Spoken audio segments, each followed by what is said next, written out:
नमस्कार बच्चों, कैसे हैं आप सब। आशा करती हूँ आप सभी अच्छे होंगे, स्वस्थ होंगे, खुश होंगे और अपनी पढ़ाई भी अच्छे से कर रहे होंगे। जैसा कि आप सभी जानते हैं, मैं हूँ आपकी हिंदी की अध्यापिका और मैं स्वागत करती हूँ आप सभी का आईसीटी वर्चुअल क्लासरूम में। और आज हम यहाँ पर एकत्रित हुए हैं पढ़ने के लिए क्लास 9 की हिंदी, जिसमें हम पढ़ रहे हैं यहाँ पर हमारी चित्रित पाठ्य पुस्तिका भाग 1 का चैप्टर मेघ आए, जो एक कविता है, लिखी गई है सर्वेश्वर दयाल सक्सेना जी द्वारा। तो कविता को हमने अपने लास्ट सेशन में ही स्टार्ट कर दिया था और जिसमें हमने कविता के 2 काव्यांश यहाँ पर लास्ट सेशन में क्लियर किए थे। बहुत ज्यादा बड़ी कविता नहीं है, लेकिन परीक्षाओं की दृष्टि से महत्वपूर्ण है और साथ ही काफी ज्यादा इंटरेस्टिंग है, काफी ज्यादा मजेदार है। तो हमने अपने लास्ट सेशन में, जैसे मैंने आपको बताया, कि हमने 2 काव्यांश यहाँ पर पढ़े थे और उन दोनों काव्यांशों में हमने क्या पढ़ा था उसको एक बार रिवाइज करेंगे और उसके बाद बाकी के टॉपिक को आगे कंटिन्यू करेंगे और साथ ही पाठ से जुड़े हुए प्रश्नों उत्तर डिस्कस करेंगे। तो देखिए, हमने यहाँ पर लास्ट सेशन में कविता की जो कुछ पंक्तियां पढ़ी वो कुछ इस प्रकार से थी।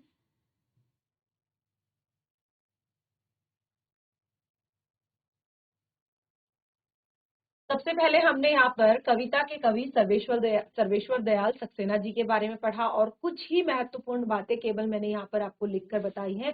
बाकी सारी चीजें जो हैं आपको अपनी पाठ्य पुस्तिका से पढ़नी है कि किस तरह की उनकी भाषा शैली है और किस तरह का उनका जीवन में क्या क्या उन्होंने काम किए। ये सारी चीजें उनकी आपकी पाठ्य पुस्तिका में लिखा हुआ है, तो आप बहुत अच्छे से वहां से उनकी जीवन परिचय को पढ़ें। केवल कुछ महत्वपूर्ण बातें जैसे उनके जन्म, निधन, जन्म स्थान, मुख्य कृतियां और उनको दिए गए कुछ पुरस्कारों के बारे में यहाँ पर हमने थोड़ा सा डिस्कस किया है। तो लास्ट सेशन में ये चीजें हमने पढ़ ली थी और उसके बाद हमने शुरू किया था अपनी कविता को।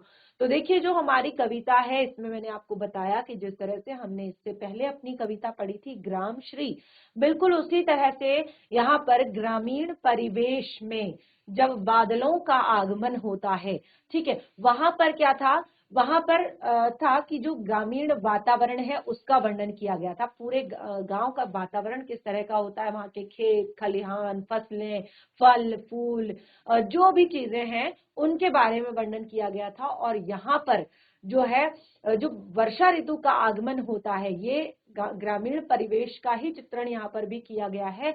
लेकिन कब किया गया है, जब वर्षा ऋतु का आगमन होता है, मेघ यानी कि जो बादल होते हैं बिल्कुल अब बरसने के लिए तैयार रहते हैं। तो उस टाइम पे गांव का जो एक माहौल होता है वो कैसा होता है, वो सारी चीजें हमने यहाँ पर पढ़ी थी। तो जैसे मैंने आपको बताया कि लास्ट सेशन में हमने यहाँ पर 2 काव्यांश अपने क्लियर किए थे और उसके बाद हमने यहाँ पर आगे टॉपिक को कंटिन्यू करना था। तो कई बच्चे जो है लास्ट सेशन में जिन्होंने नहीं पढ़ा होगा या फिर अगले टॉपिक से कनेक्ट करने के लिए अपने लास्ट सेशन में जुड़े हुए पढ़े हुए यहाँ पर काव्यांश को रिवाइज करेंगे। तो देखिए, हमने पढ़ा मेघ आए बड़े बंठन के सवर के, आगे आगे नाचती गाती बयार चली। आगे आगे नाचती गाती बयार चली, दरवाजे खिड़कियां खुलने लगे गली गली, पाहुन जो आए हों गांव में शहर के। तो यहाँ पर देखिए, मैंने आपको बताया था कि बहुत जो कुछ इसका काव्य सौंदर्य मैंने आपको बताया था कि किस तरह से बहुत ही सुंदर तरीके से यहाँ पर एक काल्पनिक भाषा का प्रयोग किया गया है और सुंदर सा एक तरह से प्रकृति का जो मानवीयकरण है, जैसे बादलों का मानवीयकरण किया गया है कि वो कैसे आए हैं, सज सवर कर आए हैं। कैसे आए हैं, बिल्कुल रेडी होकर, तैयार होकर आए हैं, सज सवर कर। और क्या कहा है कि आगे आगे नाचती गाती बयार चली। अब देखिए, जो बयार यानी कि जो हवा है उसका भी मानवीयकरण किया गया है कि जैसे वो आगे आगे कैसे जा रही है, जैसे नाचती गाती जो है कुछ युवतियां आगे से दौड़ रही हो, चल रही हो। और दरवाजे खिड़कियां खुलने लगे गली गली, जैसे मैंने आपको यहाँ पर एक्सप्लेन किया था, बताया था कि जब कोई भी मेहमान आता है या कोई बारात आती है, उसमें जब दूल्हा जो है पीछे से तैयार हुआ बना ठना आता है और आगे उसके बारात जो है नाच रही होती है, तो उसको देखने के लिए सारे घर के दरवाजे खिड़कियां खुल जाते हैं। तो उसी तरह से जब शहर से कोई मेहमान गांव में आता है, पाहुन जो आए हों गांव में शहर के, पाहुन यानी कि मेहमान, ठीक है, जो एक तरह से गांव के लोग हैं लेकिन वो काफी समय समय से शहर में रह रहे हैं और अब वो कुछ टाइम के लिए गांव में आए हैं। तो ऐसा लग रहा है पाहुन जो आए हो गांव के शहर में, और गांव का जो ये वातावरण है ना, इस टाइम पे जब मेघ बिल्कुल तैयार है बरसने के लिए, तो उस टाइम पे गांव का माहौल कैसा लग रहा है वो यहाँ पर बताया है। तो सारी चीजें बिल्कुल तत्पर दिखाई दे रही है। कैसे?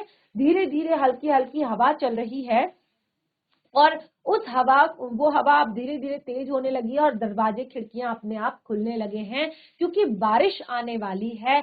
और ये जो मेघ हैं ये ऐसे बन के आए हैं जैसे शहर से कोई मेहमान बिल्कुल तैयार होकर, हाथ में वीआईपी लेकर, आंखों में काला चश्मा लगाकर, हाथ में मोबाइल लेकर बिल्कुल तैयार होकर गांव में प्रवेश करता है।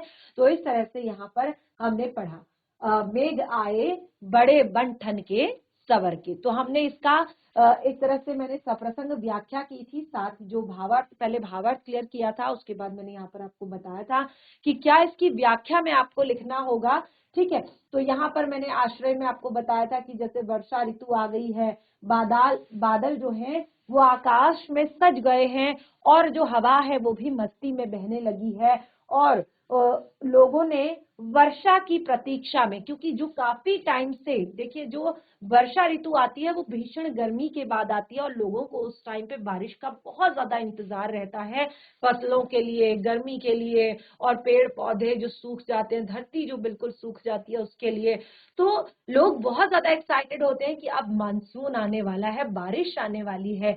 तो इस तरह से अपने खिड़की दरवाजे उन्होंने खोल लिए हैं प्रतीक्षा में, और सब और बादलों के बरसने की चाह है, सबको एक्साइटमेंट है कि अब जो है बादल बरसने वाले हैं। तो इस तरह से कुछ हमने यहाँ पर काव्य सौंदर्य इसका पढ़ा था कि प्रकृति का, जैसे मैंने कहा था कि 2-3 लाइनें आपने काव्य सौंदर्य में हर पंक्ति में लिखना है, केवल कुछ ही विशेष आपने लिखना है। जैसे आप कहेंगे कि उन पंक्तियों में, जैसे यहाँ पर कहा था बन ठन और नाचती गाती, तो ये दोनों युग्म शब्द हैं, तो आप यहाँ पर कहेंगे कि युग्म शब्दों का प्रयोग के कारण कविता में गति आ गई है।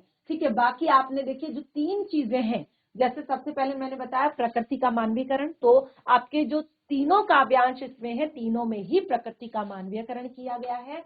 भाषा चित्रात्मक और प्रवाहपूर्ण है, ये आपको बताया है। और फिर देखिए आगे आगे गली गली में पुनरुक्ति प्रकाश अलंकार है। और फिर यहाँ पे जैसे मैंने अगला बताया, और कवि ने मेघों को शहरी मेहमान के रूप में, हवा को आनंदित प्रिया के रूप में, और सारे गांव वासियों को उत्साह में मग्न यहाँ पर दिखाया है। ठीक है, तो ये चीजें बहुत ही कॉमन सी हैं, आपको जो जिस तरह से आपको लगता है कि जो चीजें इसमें विशेष रूप से बताई गई हैं वो आप पढ़ेंगे। तो देखिए नेक्स्ट था, पेड़ झुक झांकने लगे गर्दन उचकाए। पेड़ झुक झांकने लगे गर्दन उचकाए, आंधी चली धूल भागी घाघरा उठाए। आंधी चली धूल भागी घाघरा उठाए, बाकी चितवन उठा नदी ठिठकी। बाकी चितवन चहक उठा, नदी ठिठकी घूंघट सरके, और मेघ आए बड़े बन ठन के सवर के। तो देखिए पेड़ झुके, झांकने लगे गर्दन उचकाए, क्योंकि अब आंधी चलने लगी है। जब बारिश, बिल्कुल आपने देखा होगा कि अभी भी सर्दियों की जो बारिश होती है, यानी कि सर्दियों वाला जो विंटर मॉनसून होता है, जो बहुत ही कम जो हमारे राज्य हैं हमारे देश के, उनमें आता है। तो इसमें आप देखेंगे कि बारिश होती भी है तो चुपचाप होती है, यानी कि बहुत धीरे धीरे होती है। बहुत तेज वाली जो बारिश होती है, तूफान वाली बारिश जो होती है, वो सर्दियों में कम होती है। जो तूफान वाली बारिश होती है वो ज्यादातर वर्षा ऋतु में होती है। शुरू में आपने देखा होगा कि शुरू में हल्की हल्की हवा चलती है, फिर तेज की आंधी चलने लगती है, और फिर उसी आंधी के साथ बौछारें आना शुरू हो जाती है, और उससे कहते हैं मानसून। ठीक है, तो यहाँ पर अब जैसे जैसे हवा चल रही थी धीरे धीरे, अब जो है उस हवा ने आंधी का रूप ले लिया है, और अब जो है बड़े बड़े पेड़ भी इस तरह से लहरा कर झुकने लगे हैं, और झुकते हैं फिर उठते हैं, झुकते हैं फिर उठते हैं। तो ऐसा लग रहा है कि जब कोई आता है ना बाहर से, तो सब लोग भीड़ लगाकर क्या करते हैं, गर्दन उचका कर देखने की कोशिश करते हैं। तो बिल्कुल ऐसा लग रहा है, पेड़ झुक झांकने लगे गर्दन उचकाए, आंधी चली धूल भागी घाघरा उठाए। और जब इस तेज आंधी में जितनी भी धूल धक्कड़ थी वो सब बिल्कुल इस तेज आंधी में उड़ उड़ गई है और ऐसा लग रहा है कि जो कुछ बालिकाएं हैं वो उन शहरी मेहमानों को देखकर जो है शर्मा कर अपना घाघरा उठाकर भाग रही है। बाकी चितवन चहक उठा और बाकी जो पूरा चितवन है यानी कि पूरा जो आसपास का जो वातावरण है वो खुशी से ऐसा लग रहा है कि चहक उठा है कि बारिश होने वाली है। या अगर हम कहें तो शहर से यदि कोई मेहमान आ रहा है तो अच्छा हमारा बेटा आ रहा है, हमारा भाई आ रहा है, हमारा एक तरह से मित्र आ रहा है करके पूरा का पूरा जो है गांव बिल्कुल खुश हो जाता है।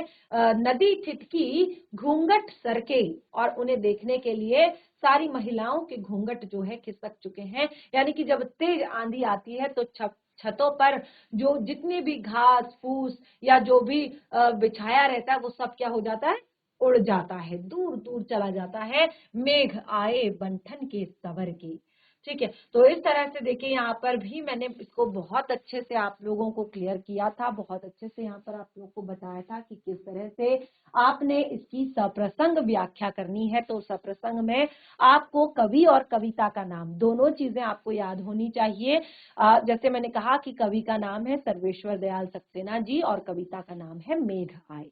ठीक है, तो प्रसंग आप बिल्कुल इस तरह से लिखेंगे कि प्रस्तुत काव्यांश हमारी पाठ्य पुस्तिका 36 भाग 1 के मेघ आए पाठ से ली गई है और लिया गया है जिसके कवि हैं सर्वेश्वर दयाल सक्सेना जी। और यहाँ पर कवि ने जिस तरह से वर्षा से पहले जो एक तरह से वर्षा से पहले जो एक प्रकृति का वातावरण होता है उसका बहुत ही सुंदर वर्णन किया है। इस तरह से लिखेंगे और फिर उसके बाद जो भाव अर्थ है वो लिखेंगे। उसके बाद व्याख्या कि किस तरह से मेघ आकाश में सुशोभित हैं, हवा के कारण वो नीचे झुक गए हैं और धूल भरी आंधी चल पड़ी है और ऐसे में जो नदी का मोड़ है वो बहुत ही ज्यादा सुहावना लग रहा है। ठीक है, तो इसमें भी आपका काव्य सौंदर्य है और उसमें आपने सेम चीजें करनी है, यानी कि यहाँ पर भी आपने प्रकृति का मानवीयकरण किया गया है। ठीक है, और जैसे मैंने कहा था कि जो चीजें होती नहीं है, अब पेड़ कोई गर्दन उचकाकर नहीं झांकेंगे, धूल घाघरा उठाकर नहीं भागेगी, नदी बीच में नहीं ठिठकेगी। तो इस तरह से ये काल्पनिक और नाटकीय प्रयोग यहाँ पर किए गए हैं जो कि बहुत ही सुंदर कविता को बना रहे हैं। भाषा, अब देखिए ये सारी ये जो पंक्ति है ये लिखनी ही है कि भाषा में चित्रात्मकता है और प्रवाहपूर्ण है भाषा। ठीक है, और अनुप्रास और लघु शब्दावली के कारण काव्य में गति आ रही है। ठीक है, तो ये था। उसके बाद जो लास्ट हमने काव्यांश यहाँ पर हम पढ़ रहे थे इसको हम अच्छे से पढ़ेंगे और उसके बाद इसका भी आगे काव्य सौंदर्य जो है पढ़ेंगे, सप्रसंग व्याख्या करेंगे और इसको हम शुरू करते हैं पढ़ना। जैसे बूढ़े पीपल ने आगे बढ़कर जुहार की, बूढ़े पीपल ने आगे बढ़कर जुहार की, बरस बाद सुधलीनी। क्या कहा? बरस बाद सुधलीनी, बोली अकुलाई लता ओट हो किवार की, बोली अकुलाई लता ओट हो किवार की, हर्षाया ताल लाया पानी परात भर के, हर्षाया ताल लाया पानी परात भर के, मेघ आए बड़े बंठन के सवर के। तो देखिए कितनी सुंदर पंक्तियां यहाँ पर कवि द्वारा लिखी गई है और आप देखेंगे कि बिल्कुल प्रकृति का पूर्ण रूप से मानवीयकरण यहाँ पर किया गया है। बूढ़े पीपल ने आगे बढ़कर, बूढ़ा पीपल जैसे गांव का वातावरण है, गांव का परिवेश है, तो वहां पर गांव के बीचों बीच आपने देखा होगा कि कोई बहुत पुराना आम का पेड़ होता है या पीपल का पेड़ होता है या बरगद का पेड़ होता है, तो उसके नीचे जितने भी गांव के बड़े बुजुर्ग होते हैं वो बैठे होते हैं, बातचीत कर रहे होते हैं, अपना हुक्का पी रहे होते हैं या कुछ भी एक तरह से गर्मी के दिन होते हैं तो पेड़ के नीचे बैठे होते हैं, सर्दी के दिन होते हैं तो धूप सेक रहे होते हैं, तो इस तरह से बैठे हुए होते हैं। तो यहाँ पर बूढ़ा पीपल यानी कि जो बहुत पुराना एक पीपल का पेड़ है उसके लिए कहा है, क्योंकि वो भी आंधी में बिल्कुल क्या हो रहा है, बहुत तेज तेज इधर से उधर झुक रहा है। और यहाँ पर जिस तरह से मैंने कहा जब गांव में कोई शहर के लोग आते हैं तो जो बड़े बुजुर्ग होते हैं सबसे पहले क्या करते हैं, जाकर हम बड़े बुजुर्गों के पैर छूते हैं और फिर बड़े जो बड़े लोग होते हैं वो हमसे कहते हैं बेटा बड़े दिन हो गए, बड़े दिन लगाए तुमने, तो यहाँ पर भी यही है कि जो बूढ़ा पीपल है गांव का, वो ऐसा लग रहा है कि स्वागत करने के लिए तत्पर है। यानी कि वो किसका स्वागत करने के लिए? जो शहर से आए हुए पाहुन है, शहर से आए हुए जो मेहमान है, उनका स्वागत करने के लिए तैयार है। यानी कि बूढ़ा पीपल भी वर्षा ऋतु की बहुत ही तीव्र प्रतीक्षा में है और बिल्कुल खुश है वो कि बारिश आने वाली है। उस पर उसकी जो डालियां चहक रही हैं, महक रही हैं, तो उससे लग रहा है कि वो कितना ज्यादा आनंदित है और मानो पूछ रहा हो कि बरस बाद सुध लीनी, बहुत टाइम के बाद आए हो। बोली अकुलाई लता ओट हो के वार की। अकुलाई लता, अकुलाई लता यानी कि जो एक तरह से जो बेल पत्तियां ये सब चीजें हैं ना, ये भीषण गर्मी से क्या हो रखी है? व्याकुल हो गई है। आपने देखा होगा गर्मी के दिनों में जो फूल होते हैं या पौधे होते हैं, बेल होती है, अगर उन्हें सुबह शाम पानी ना दो, तो अगर सुबह पानी ना दो वो शाम को मुरझा जाती है, और शाम को पानी ना दो तो वो सुबह मुरझाई हुई दिखती है, क्योंकि बहुत ज्यादा तेज गर्मी होती है और जितना भी धरती में जल होता है वो सब क्या हो जाता है, एक तरह से सूर्य के प्रकाश से क्या हो जाता है, वाष्प उत्सर्जित हो जाता है, वाष्प के रूप में उड़ जाता है, और जिससे जो है धरती में नमी कम हो जाती है और पेड़ पौधे जो है सूखने लगते हैं। यानी कि पेड़ पौधे भूमि से जल का अवशोषण उतना नहीं कर पाते जितना कि उन्हें जरूरी होता है, और इस तरह से वो अगर एक टाइम भी आप अच्छे से पानी नहीं डालेंगे तो फिर वो सूखने लगते हैं। तो यहाँ पर जो गर्मी से बहुत ज्यादा व्याकुल जो लताएं हैं, फूल हैं, पत्ते हैं, और आपने देखा होगा बेल ज्यादातर जो है खिड़कियों में लगाई जाती है, या फिर आपने देखा होगा दरवाजे की ओट में लगाई जाती है ताकि वो सुंदर लगे, और इस तरह से पेड़ के नीचे लगाई जाती है ताकि वो पेड़ पर चढ़कर ऊपर ऊपर चढ़ सके। तो इस तरह से बोली अकुलाई लता ओट हो के बार की, जो बहुत ज्यादा व्याकुल है, कौन?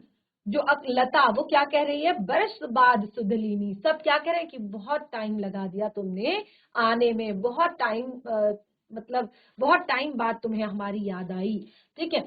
हरसाया ताल लाया पानी परात भर के, और जो गर्मी में जो ताल थे, तड़ाग थे, तालाब थे जो गांव के, वो सब सूख गए थे, और जैसे ही वर्षा प्रारंभ होती है तो वो फिर से पानी से लबालब भर जाते हैं, और ऐसा लगता है कि पाहुन का स्वागत करने के लिए, उनके चरण धोने के लिए खुशी से जो कोई जो गांव का व्यक्ति है वो पानी भरकर, परात भरकर पानी जो है उनके चरण धोने के लिए लेकर आया है। बिल्कुल इसी तरह से तालाब जो है फिर से जलमग्न हो जाता है, लबालब जल से भर जाता है, ऐसा लगता है कि खुशी से छलक रहा है। तो इस तरह से मेघ आए बड़े बन ठन के सवर के, तो मेघ बड़े बन ठन के सवर के सुंदर बन के आ रहे हैं इस वर्षा ऋतु का एक तरह से वर्षा ऋतु में बरसने के लिए। तो देखिए भावार्थ, देखिए प्रसंग आपने सेम लिखना है। ठीक है, प्रसंग में आपने मेघ आए यानी कि चैप्टर का नाम और कवि का नाम आपने लिखना है। और देखिए भावार्थ क्या है, अर्थ क्या है, यानी कि बादल जो हैं, कवि कहते हैं बादल आकाश में सज धज कर आ गए हैं, और पीपल के बूढ़े पेड़ ने झुककर मानो उन्हें नमस्कार किया हो। गर्मी से व्याकुल लता किवाड़ के पीछे छिपकर मानो उन्हें उलाहने देने के स्वर में, होता है ना कि जब जब किसी जो, जैसे यहाँ पर क्या बताया कि पाहुन हो, और जो बाहर के जो मेहमान है, उसकी जो पत्नी है, उसकी जो प्रिया है, वो घर पर इंतजार कर रही है, और अभी जब उसका पति या उसका जो प्रियतम है वो जब बाहर से आया है, तो वो दरवाजे के पीछे छिपकर उलाहने दे रही है, यानी कि ताने मार रही है कि बहुत जल्दी याद आई तुम्हें हमारी। ठीक है, तो बिल्कुल जो ये लताएं हैं ये इसी तरह से कह रही हैं कि बरस बाद सुधलीनी, उलाहने देने के लिए, उलाहने देने वाले स्वर में कह रही हैं, मेघ तुमने तो वर्ष बाद, यानी कि आपने देखा होगा कि पूरे 1 साल बाद वर्षा ऋतु आती है। ठीक है, तो इस तरह से वो कहती है बरस बाद सुधलीनी, और गांव का तालाब मेघों की आने की खुशी में, बादल की आने की खुशी में आनंद मग्न होकर पानी की परात भरकर लेकर आया है। तो देखिए अब इसका अर्थ, व्याख्या यह है कि वर्षा ऋतु है और मेघ आकाश में बिल्कुल बरसने के लिए तैयार सजे हुए हैं, इवन बरसने लगे हैं।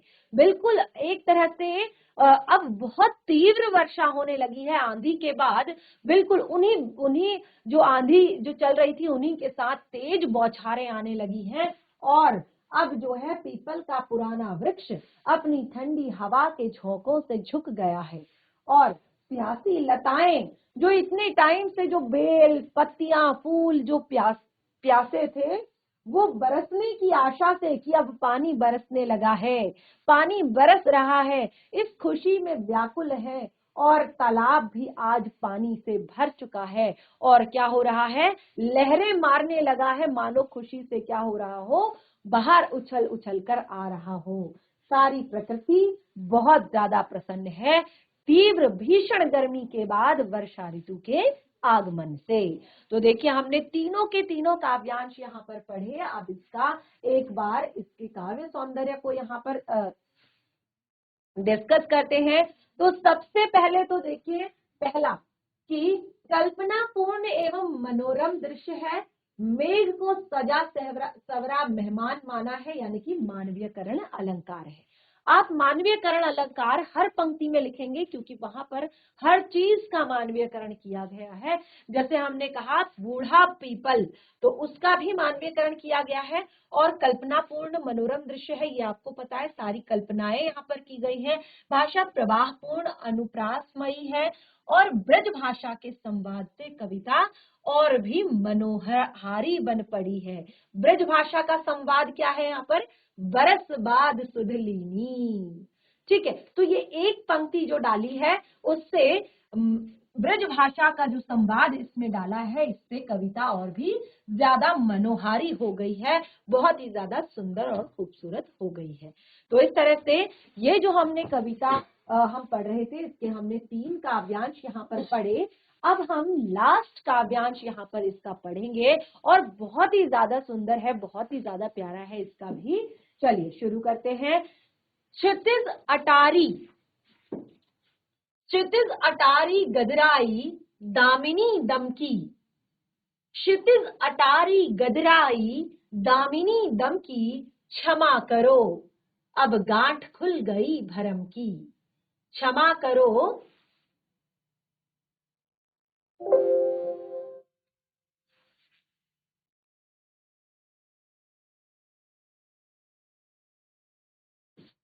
तो क्या कहा है, क्षितिज अटारी गदराई दामिनी दमकी, क्षमा करो अब गांठ खुल गई अब भरम की। क्षमा करो गांठ खुल गई अब भरम की, बांध टूटा झरझर मिलन के अक्षुढर के। देखिए कितनी प्यारी पंक्तियां हैं, अगर आप ध्यान पूर्वक सुनेंगे तो आपको बिल्कुल, जैसे मैंने कहा कि ये पूरी कल्पनाओं से भरी हुई कविता है, और जब आप इसको पढ़ रहे हैं तो साथ साथ आप इमेजिन भी करते रहिए, तो आपको भी बहुत ज्यादा आनंद और बहुत ज्यादा खुशी मिलेगी इस कविता को पढ़ने में। कहा है क्षितिज अटारी गदराई दामिनी दमकी, क्षमा करो अब गांठ खुल गई भरम की। क्षमा करो अब गांठ खुल गई भरम की, बांध टूटा झरझर मिलन अक्षुढर के। मेघ आए बड़े बंठन के सवर के, मेघ आए बड़े बंठन के सवर के। तो देखिए बहुत ही सुंदर पंक्तियां यहाँ पर कि क्षितिज अटारी गदराई, जो क्षितिज अटारी यानी कि आसमान जो है उसकी जो अटारी है, यानी कि जो पूरा का पूरा आसमान है वो क्या हो रखा है, गदराई दामिनी दमकी, पूरा आकाश बादलों से भर गया है। दामिनी दमकी यानी कि उसमें से तेज बिजली कड़की। कैसे हुई बारिश, बहुत तेज आंधी चल रही थी और पूरा आकाश मेघों से भर गया था। क्षितिज अटारी गदराई यानी कि ऐसा लग रहा था कि धूल से भर गया है, पूरा बादलों से भर गया है, और उसी बीच दामिनी दमकी, दामिनी दमकी यानी कि बहुत तेज बिजली कड़की। और क्या हुआ, क्षमा करो गांठ खुल गई अब भरम की, यानी कि कौन से भ्रम की, जो अभी तक ऐसा लग रहा था कि शायद वर्षा नहीं होगी, ये भ्रम था, क्योंकि बारिश तो होनी ही है, तो जिस अतिथि का इंतजार अभी तक कर रहे थे, लग रहा था कि अब तो नहीं आएंगे। इंतजार करते करते वर्ष बीत गया था और उनकी प्रियतमा जो है इंतजार कर रही थी कब से कि अब तो नहीं आएंगे, 1 साल हो गया है। लेकिन ये भ्रम जो है आज टूट चुका है और बांध टूटा झरझर अक्षु मिलन अक्षुधर के। और ये जो अंदर जो बांध था, कौन सा, कि बिल्कुल अब एक अंदर मन में बहुत ज्यादा ठान लिया था कि शायद अब नहीं आएंगे, लेकिन जब ये मिलन हुआ तो उस टाइम पे आंसू बहने लगे।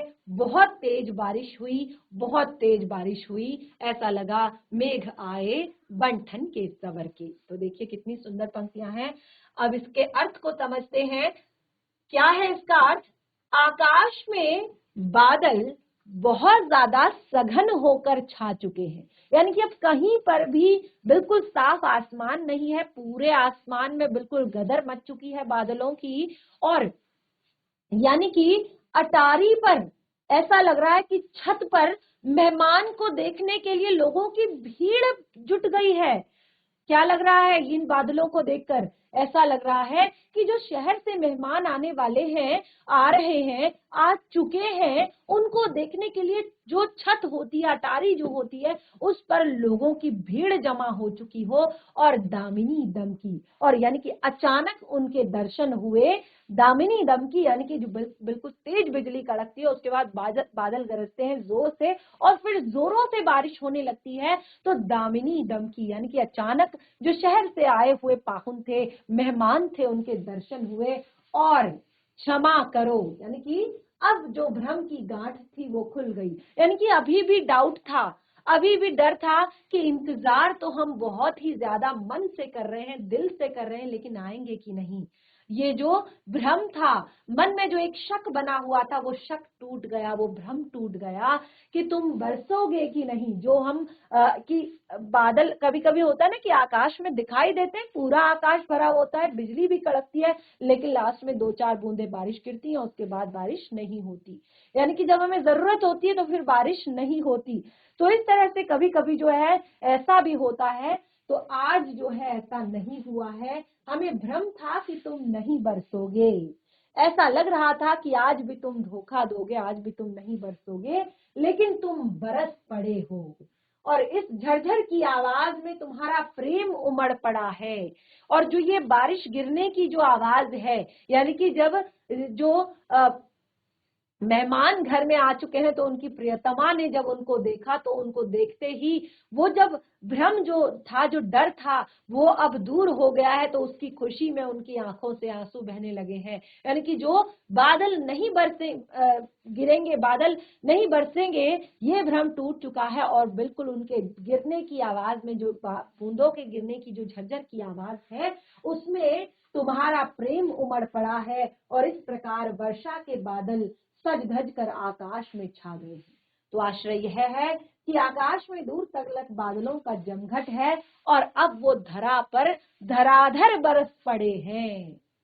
तो बहुत ही सुंदर, बहुत ही प्यारी सी ये पंक्तियां हमने यहाँ पर क्लियर की। मैं आशा करती हूँ कि आपको ये समझ में आ रही होंगी और साथ ही बहुत ज्यादा इंटरेस्टिंग भी लग रही होंगी। तो इस तरह से अब इसके भी काव्य सौंदर्य को यहाँ पर पढ़ लेते हैं। कवि ने एक एक दृश्य में, यानी कि अभी तक हमने जितने भी यहाँ पर दृश्य पढ़े हैं, हर एक दृश्य में जो मेघ रूपी अतिथि और प्रतीक्षा कर रहे गांव वासियों का बहुत ही सुंदर प्रेम दिखाया है। यानी कि जो बारिश है वो कितनी जरूरी है हमारी प्रकृति के लिए। हमारी प्रकृति कितने एक तरह से बहुत ही ज्यादा इंतजार करती है बादलों का, बारिश वर्षा ऋतु का। वो प्रेम प्रकृति का और बादलों का वो दिखाया है। यानी कि जो शहर से आ रहा अतिथि है, उसका गांव वासियों के प्रति जो प्रेम है वो दिखाया है। अनुप्रास अलंकार, स्वर मैत्री, पुनरोक्ति प्रकाश अलंकार का प्रयोग हुआ है। और यहाँ पर वर्षा ऋतु का दृश्य बिल्कुल साकार हो उठा है। ऐसा लग रहा है कि बिल्कुल सचमुच भयानक वर्षा ऋतु बिल्कुल आई है और तेज तेज बहुत ज्यादा बारिश हो रही है। तो इस तरह से हमारा जो ये काव्यांश है यहाँ पर कंप्लीट होता है। और 4 छोटे छोटे काव्यांशों में हमने इस कविता को यहाँ पर पढ़ा और हमारी कविता यहाँ पर कंप्लीट हो चुकी है। पूरी कविता को हमने पढ़ लिया और आज हमने जितना लास्ट सेशन में पढ़ा था उसको भी रिवाइज कर लिया। तो मैं आशा करती हूँ कि अभी आपके मन में इस कविता से रिलेटेड अभी तक कोई डाउट नहीं होगा। अगर आपको लगता है कि कहीं पर फिर भी कोई चीजें समझ में नहीं आई है तो वो भी जरूर क्लियर करें। अभी हम शुरू करते हैं पाठ से जुड़े हुए प्रश्नोत्तर पर डिस्कस। तो देखिए, पाठ हमारा जो कविता है वो हमारी कंप्लीट हो चुकी है। अब हम पाठ को यहाँ पर डिस्कस करते हैं, प्रश्नोत्तर यहाँ पर डिस्कस करते हैं। तो अब यहाँ पर पहला प्रश्न है और ये प्रश्न है जो आपकी पाठ्य पुस्तिका में दिए गए हैं और उन्हीं का हल यहाँ पर दिया है, क्योंकि पाठ को पढ़ने के बाद उसके भावार्थ को करने के बाद ये जो पाठ्य पुस्तिका से संबंधित प्रश्न है उनको भी करना बहुत ज्यादा जरूरी होता है, क्योंकि आपके प्रश्न भी एग्जाम में आते हैं। तो देखिए,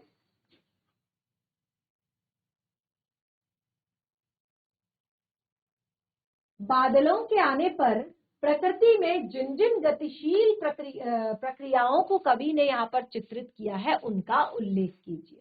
तो देखिए, बहुत ही एक तरह से यहाँ पर सरल शब्दों में आसानी से आप बता सकते हैं कि यहाँ पर किन किन बातों के बारे में बताया गया है। क्या कहा है कि बादलों के आने पर प्रकृति में जिन गतिशील क्रियाओं को कवि ने चित्रित किया है उन्हें लिखिए। तो सबसे पहले बादल, यहाँ पर पॉइंट वाइज अगर आंसर लिखेंगे जैसे यहाँ पर दिया है तो आपको बहुत ही अच्छे से नंबर मिल जाएंगे और बहुत अच्छे से आपको याद भी हो जाएगा। तो देखिए, बादलों के आने पर जो जो गतिशील प्रक्रियाएं हो रही हैं, सबसे पहले तो क्या हो रहा है कि जो बादल आने की सूचना कौन दे रहा है, बादल आने की सूचना कौन दे रहा है हमें यहाँ पर,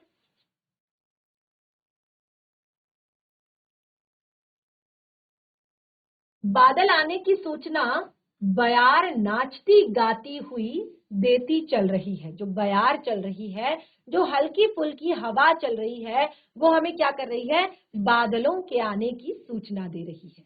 ठीक है, ये पहला यहाँ पर गतिशील प्रक्रिया है, यानी कि हवा चल रही है। दूसरा क्या कहा था कि उसके आगमन की सूचना में घर के खिड़की दरवाजे खुल रहे हैं। ये भी गतिशील प्रक्रिया है। खिड़की दरवाजे क्या हो रहे हैं, खिड़की दरवाजे खुल रहे हैं। अगला है उनके आगमन पर पेड़ों द्वारा मेहमानों को गर्दन उचकाकर देखना। ठीक है, जब हवा चली तो पेड़ बिल्कुल इस तरह से लहरा रहे हैं और मानो ऐसा लग रहा है जैसे लोग जो है मेहमान को गर्दन उचका उचका कर देख रहे हो। तो ये भी गतिशील प्रक्रिया है। उसके बाद आंधी का आना और धूल सा घाघरा उठाए भागना।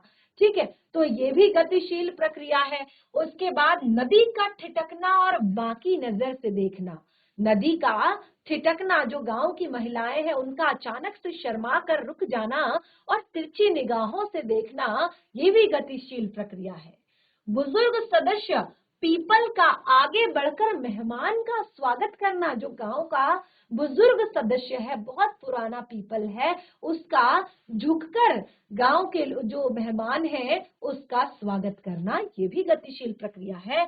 स्वागत में तालाब का परात भरकर पानी लाना, ये भी गतिशील प्रक्रिया है। और आकाश में बिजली का चमकना और वर्षा के बूंदों रूपी मिलन के अक्षुओं का बहना। आकाश में बिजली का चमकना, ये भी गतिशील प्रक्रिया है। और जिस तरह से जब मिलन होता है, जब बहुत टाइम बाद हम किसी से मिलते हैं तो जो खुशी के जो आंसू होते हैं उनका बहना, यानी कि वर्षा का होना, वो मिलन के अक्षुओं का बहना भी एक गतिशील प्रक्रिया है। यानी कि पूरी की पूरी कविता में 4 काव्यांशों में जितनी भी हमने चीजें पढ़ी उसमें सारी की सारी जो पंक्तियां थी उनमें ज्यादातर गतिशील जो प्रक्रियाएं हो रही थी। ठीक है, तो इस तरह से अब यहाँ पर हमने पहला प्रश्न क्लियर किया। अब देखिए, जिस तरह से मैंने बताया बहुत छोटी सी हमारी कविता थी और काफी अच्छे से मैंने आपको इसको क्लियर किया है। तो अब देखिए यहाँ पर जो आगे प्रश्न है, अगले जो आपके प्रश्न है, तो अगले इसमें जो प्रश्न है यहाँ पर आप देखिए बहुत ही ज्यादा इजी है, बिल्कुल भी कुछ भी टफ नहीं है यहाँ पर, लेकिन फिर भी मैं आपको एक बार बता देती हूँ। देखिए, निम्नलिखित किसके प्रतीक हैं, तो अलग अलग चीजों को यहाँ पर सबका मानवीयकरण किया गया है, जितनी भी चीजें यहाँ पर बताई थी। जैसे यहाँ पर कहा है धूल किसका प्रतीक बताया है, पेड़ क्या बताया है, नदी क्या बताया है, लता क्या बताया है, ताल क्या बताया है। ठीक है, तो जैसे मैंने कहा एक एक चीज का मानवीयकरण। तो धूल को क्या कहा था, धूल भागी घाघरा उठाए, तो स्त्री का प्रतीक है। पेड़ों को कहा है कि गर्दन उचकाए देख रहे हैं, तो ये गांव वासी हैं सारे के सारे जितने भी पेड़ हैं। नदी को भी कहा है कि वो ठिठकी और उसने क्या किया, तिरछी नजरों से देखा, यानी कि वो भी महिला है, स्त्री है। लता मेघ की प्रतीक्षारत नायिका, जो लता है, जो बेल पत्तियां हैं, वो क्या है, जो मेघ यानी कि जो मेहमान है उनकी जो प्रिया है, यानी कि उनकी प्रतीक्षारत नायिका है, उनकी जो प्रतीक्षा कर रही है वो नायिका यहाँ पर उसको बताया है। और ताल कौन है, घर का सदस्य है, जो मेहमान के आने पर खुशी खुशी से पानी भरकर परात लेकर आ रहा है। ठीक है, और फिर लता ने बादल रूपी मेहमान को किस तरह देखा और क्यों, तो देखिए लता ने बादल रूपी मेहमान को किवाड़ सी ओट से देखा, क्योंकि एक तो वो बादलों को देखने के लिए व्याकुल है, क्योंकि वो 1 साल से उसकी प्रतीक्षा कर रही है, और दूसरा वो उससे लज्जा रही है, शर्मा रही है, और दूसरा कि वो थोड़ा सा रूठी हुई भी है, क्योंकि वो व्यंग कसती है। क्या कह रही है कि बरस बाद सुध लीनी, तो वो थोड़ा सा रूठी हुई भी है, तो इसीलिए वो किवाड़ के पीछे से झांक रही है। ठीक है, बाकी भाव स्पष्ट कीजिए, ये मैं आपको नहीं बताऊंगी क्योंकि ये मैंने बहुत अच्छे से आपको क्लियर कर दिया है, तो इसका आप खुद से सॉल्व करेंगे। अब देखिए अगला, मेघ रूपी मेहमान के आने से वातावरण में क्या परिवर्तन हुए हैं, ये आपको शुरू से मैं बताए जा रही हूँ कि क्या क्या चीजें हो रही हैं प्रकृति में। ठीक है, मेघों के लिए बंठन के सवर के आने की बात क्यों कही है। अब देखिए जो प्रश्न है बहुत ही छोटे छोटे हैं, आंसर भी बहुत इजी है, घर पर सॉल्व करने की कोशिश करें, और कोई भी डाउट होता है तो उन्हें भी नेक्स्ट सेशन में पूछें, और प्रश्न उत्तर जरूर कॉपी में नोट करें और भावार्थ भी लिखें, जैसे कि मैंने आपको लास्ट सेशन में भी क्लियर किया, और अभी भी फिर भी कोई डाउट होता है पूरे चैप्टर से रिलेटेड तो उसको जरूर नेक्स्ट सेशन में क्लियर करें। बाकी आज का सेशन और हमारा ये चैप्टर यहीं पे कंप्लीट होता है।